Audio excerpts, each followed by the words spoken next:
Good morning, good evening, good night, and everything before that. So I'm going to start a little bit different to what I normally do. In a lot of my videos, I always put a day in the life, and it is a day in the life. It's literally everything that happens every day, the jobs I get, and sort of put that together. But today I thought I'd change it a little bit and actually do a day in the life. So it's currently just gone 10. Start my shift at 10:30 today because I'm on lates. I'm on lates today, so I start at 10:30. I do earlies and lates. So 10:30 this week. Travelling on the way to work takes me about 20 minutes to get to work. So yeah, I'm gonna get to work, and then we're gonna go through the process of what I do, and every little bit, even when I'm on a tea break, we'll catch up and we'll put something up. So we'll see what jobs we've got today, and then we will go from there.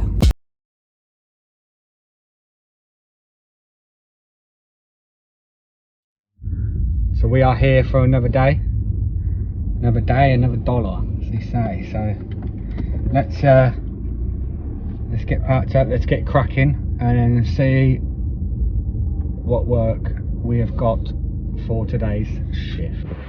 So my first job of the day is an inspection. I'll maybe show you the job cards and what we get and what it sort of says on it as much as I can.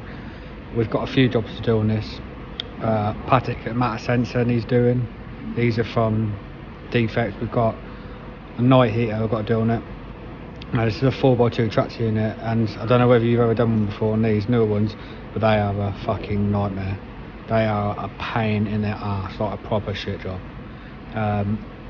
We've also got a heater control valve to do at the front, and the campaign I showed you in my last video with the trailer control valve. So what I'm going to do is I'm just going to probably do little bits and bobs, because I've done an inspection video anyway, so I'm going to sort of maybe time lapse most of it, and then we'll go through, once we get through to defects, what I've found, what I'm going to do, and all that sort of stuff. So let's get cracking on and crack on with our day. Actually first, let's get a coffee because we're going to need one.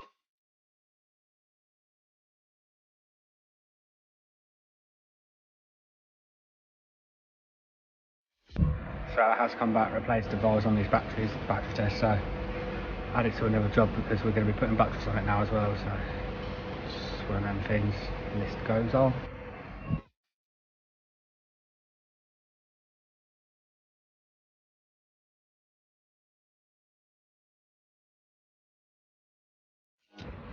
So this is just an example of what sort of stuff I'll put down.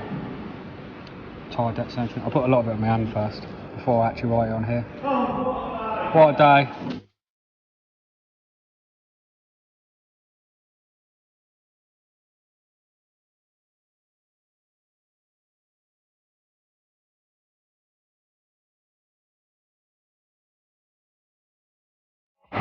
So I'm not going to go mad. I'm not going to record everything I do on the service, jacking it up, doing the kingpins. This is just what I'm going to be doing, because it's more the defect side that's going to give you all something to watch out. I've got plenty I can be doing on this. We've got hub seal on the back that needs doing. We've done one of them already though. I've got heater control valves I'm going to do after I've finished underneath.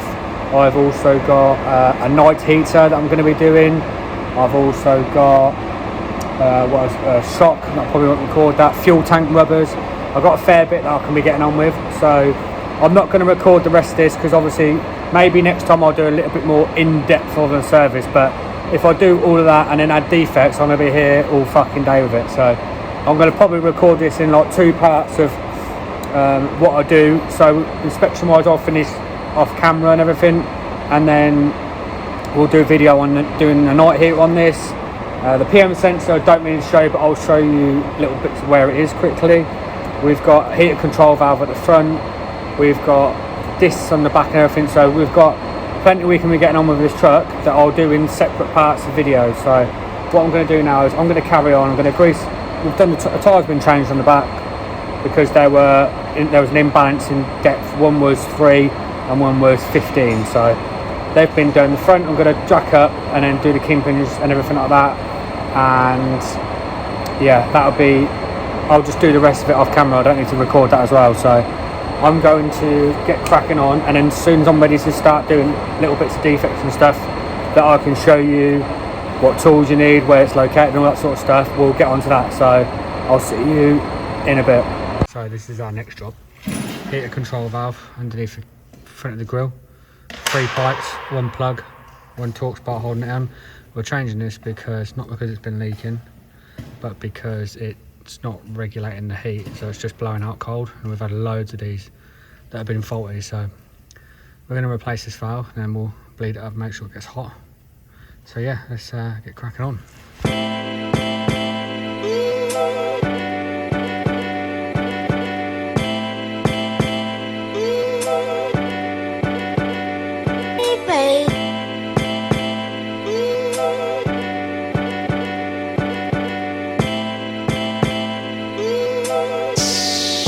So this is a new one.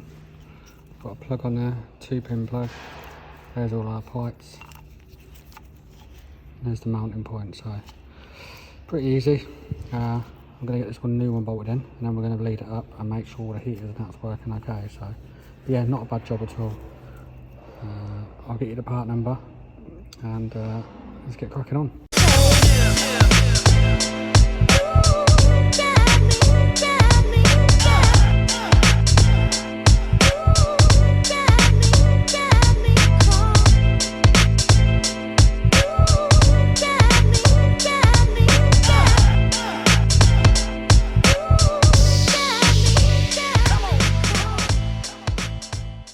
So all we're going to do is whack that right up, whack that on, start her up,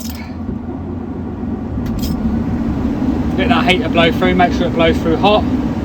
That is the part number for you, 2182094. It is a heater control valve. So I'm going to leave that to run for a bit, make sure it gets hot, and then I'll turn it back down and obviously make sure it gets cold, and then we'll crack on hopefully with the next job. She's lovely and warm now. What I like, I'm going to turn it down.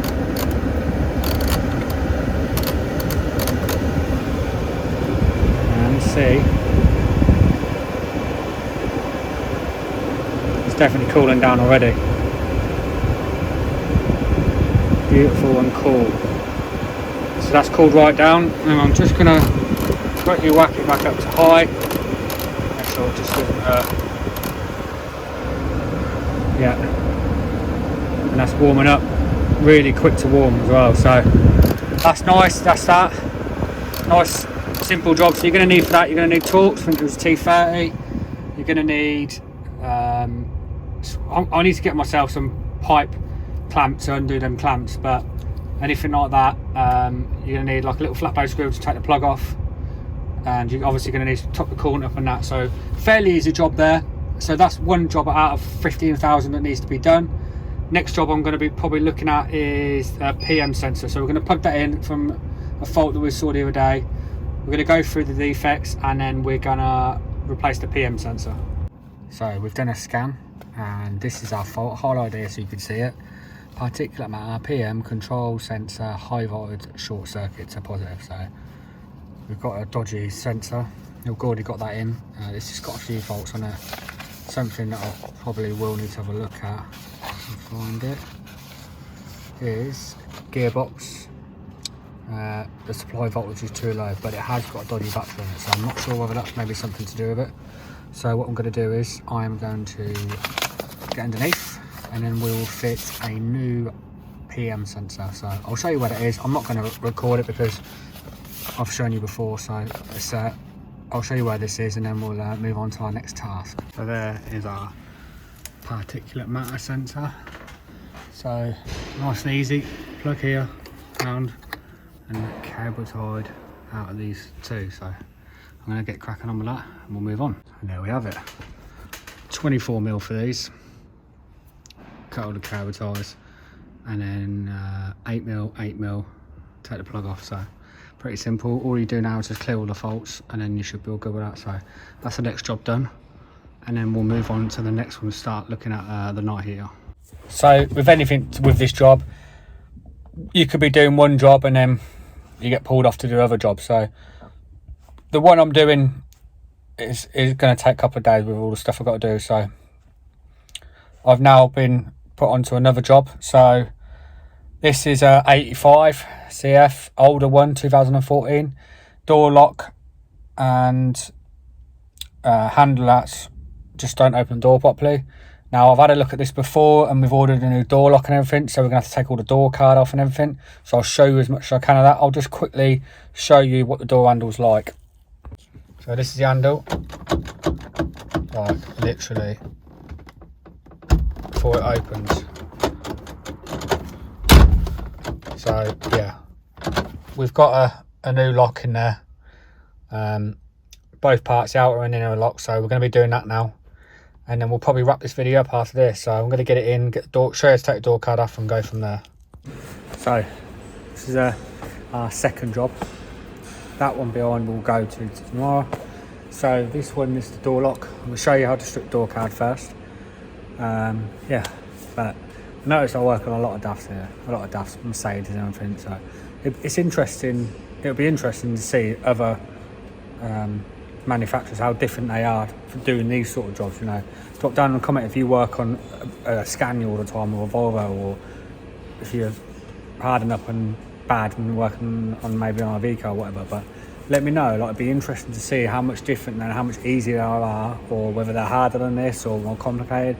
Even if you're not in this country and you're like in America or Australia, what's it like doing these sort of jobs and the jobs that we have here, the discs and the pads and the clutches? How much more different is it? It's just so interesting to know. Like, are we lucky that because things are so much more interesting here and easier here, or over there is it in another country, is it a lot easier? So drop down in a comment and let me know. I ain't got a black eye, by the way, it's just dirt. So yeah, I'm gonna get the door card stripped off, and I'll do step by step on how to get a door card off. The first thing we're gonna do is we are gonna get the switches out.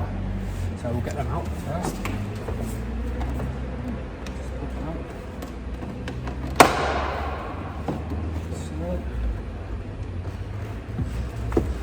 And then it's got a plug.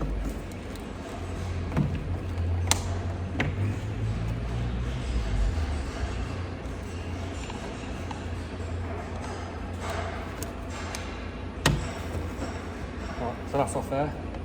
And then we have one mounting bolt here that sits behind. Let me show you actually. So to take this bit off here, we've got a screw Torx bit there, and we have a Torx bit right here. So we'll get them off and then we'll go for the next part. Next part, we have one here, one here, one there, and one in this little gap here. So we'll get all them, and then we'll there's another one behind this lamp here that sits in there, so you probably need like a ratchet screwdriver or a Torx screwdriver to get it out. So let's get the rest of this off. I do have to say, I've got a set of these bad boys today. Good offer from Snap-on. Yeah, normally they cost a fortune, which they're not cheap anyway, but yeah, good quality on it. All we're going to do now, we've got all the screws out. One screw here, two there, one there, and one here. So all we're going to do now is literally, hopefully, fingers crossed, pop it off.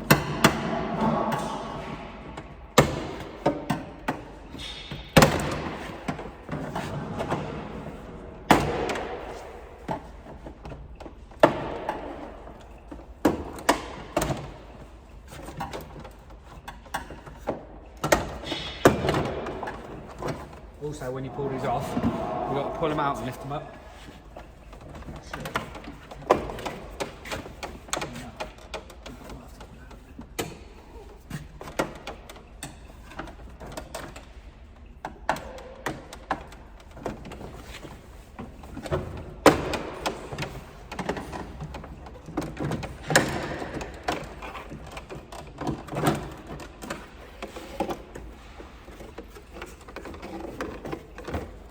Should have undone that.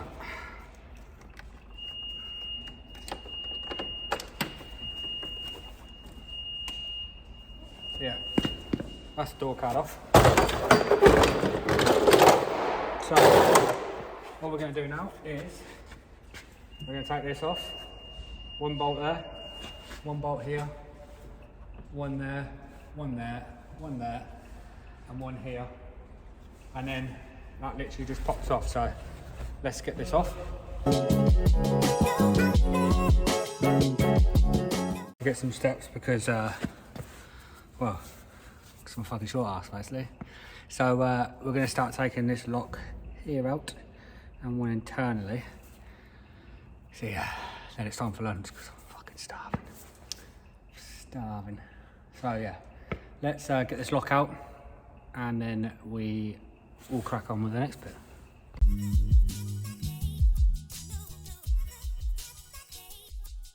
That was awkward as fuck. Awkward. So that's the old one out. We have a new one here. Started putting ones on too. Yeah, it's just pretty. There's not a lot of room to get it out. I thought maybe if I took the handle out it'd help, but it don't. So yeah, now it's a case of redoing what I did and trying to put it back together. So I couldn't really show you with the camera and try and undo it, so that's why I've just sort of cracked onto it. So let's get it all put back together and then see how we get on. So if we look here, here's our problem. See where it's bent? So that's what was causing our problem, why it weren't locking and unlocking properly. So yeah, we're getting there slowly. So a little update. The lock that I took out was broken, bent, as you could see in that video. So starting to put everything, all the new one in. Wrong bits. It's just one of them things. I'm calm about it now. I wasn't at the time because it's a pain in the ass to get them rods off and all that. You know, anyone could say here now, oh well, you should have looked before. Well, you can't really see it, so it is what it is. But we're gonna have to put. Yeah, it's totally left. So what I'm gonna have to do is put it all back together, the old one, and just reorder the bits, and then have to do it another time. It's as simple as that. Anything in this trade, this sort of thing happens. You know what I mean? You get it where wrong bits turn up and not enough bits turn up, and it's frustrating. Really is frustrating. You know, that job could be done, but it is what it is. These things happen, and just wait for the bits to come and then fit the new one. So yeah, this is pretty much a day. Obviously it's a bit of this and that, and things change all the time. You could be halfway through a job and then someone comes in, you need to sort that, and it happens all the time. So anyone that's in the trade and knows, you know what it's like. So I hope you enjoyed the video. I shall be doing a part 2 of this potentially tomorrow. Got the night heat to do on it, which is on the other one which I originally started, so that's going to be fun. And a few other little bits I've got to do. So I hope I can catch you tomorrow in the next video, and I'll see you all soon.